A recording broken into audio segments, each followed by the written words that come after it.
Haya, sasa baada ya binti kuweza kuondoka kabisa kwenye eneo la kuigiza.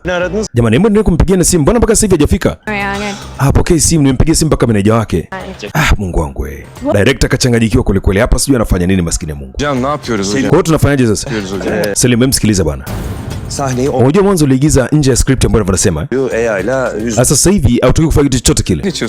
Lakini director, mimi sio kosa langu mimi. Akaba sikiza, kila mmoja anasubiri hapa. Sawa kwa majukumu yatakuwa vile vile. Jamani, haraka haraka, naona amefika. Haya, binti wakati ndo kama wasili pale kama mwigizaji siku ya leo. Kwa leo hakugoma bwana. Aliamua kufanya hivyo tena. Günaydın. Saa asubuhi. Jamani, ex wake yani ni hawapatani kiwalisia, lakini kwenye movie wanapatana. Asante Mungu hata umekuja.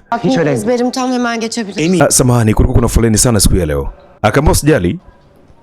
Haya, sini naendelea pale walipoishia. Sasa sijui kinafuata kitu gani. Ne güzel değil mi böyle? Vipi, ni vizuri eh? Gelecek ne kadar çok. Maana kuna maeneo mengi sana ndani Istanbul. Ni kweli. Nashukuru sana. Vyakula vitamu, mji mzuri, siku nzuri. Unafikiri utahitaji nini kingine? Definitely, unajua mimi nafikiri historia yetu ni kama Istanbul. Kauliza kivipi? Yaani jinsi inavyodunda raha kweli. Kama mimi sidhani. Selim gibi bakma. Faruk gibi bak, rolden çıkmayalım, devam. Sasa jamani, anazungumza kwenye kiredio chake ambacho wao VF wamevaa masikioni ambavyo huwezi kuviona kawaida. Kwa anamuelekeza moja kwa moja, bwana, hebu kuwa kama vile ambavyo nataka huyo dada. Ne zaman bana güzel. Anasema mara mwisho ulipozungumza kitu kizuri ilikuwa ni lini? Sasa binti kashatoka kabisa kwenye script, anazungumza mambo ya uhalisia sasa. Anamlaumu ex wake, hujawahi kuwa mwanaume mzuri hata siku moja. Senin kalbin yedi tepe. Moyo wako mwenyewe unakuwa katika hali namna hiyo.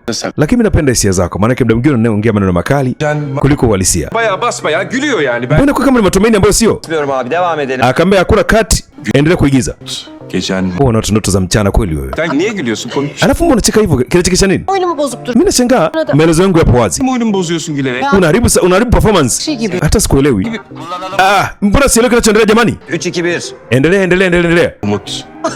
Embo acha matumaini ya mchana unayoweka. Hocam artık. Bwana mimi mengine anakuwa ni kijinga huku, ni kuvunjana heshima huku. Önce hadi. Hocam benim lafımdan devam edeyim mi? Director, kwa naendelea pale tulipoishia au? Kadar şairanesi. Alafu leo unazungumza kimashairi sana unajua eh? Oturuyor mu ağzına? Eti tumekuwa kama jiji la Istanbul. Wewe na nani? Yani dizi Hakuna uhalisia wowote ule. Mimi sitaki hata kuigiza pamoja na wewe. asla. Ben niye söylemezmiş? Kwa nini sifanye kitu chochote kile? Kwa sababu wewe mtu uliyonyooka. Hakumtenza kukupenda wewe. Anlaşıldı, sen burayı benimle kal. Akaba sawa, mimi naelewa. Umekuja mpaka sijaje hapa kwa sababu ya kupigana na wewe. Wala sije kuzungumza na wewe. Her bu diziden biri gider. Kama kuna mtu atakuza kuondoka hapa ni wewe. Ondoka, mimi sitaki chochote kile. Kwanza sio nahangaika na wewe kwa sababu gani? Ateş etti sahne. Cut, naona limekuwa igizo zuri. Sasa mpaka director inabidi kuweza kusifia tu. Anafanyaje sasa? Hakuna namna. Yok. Bir şekilde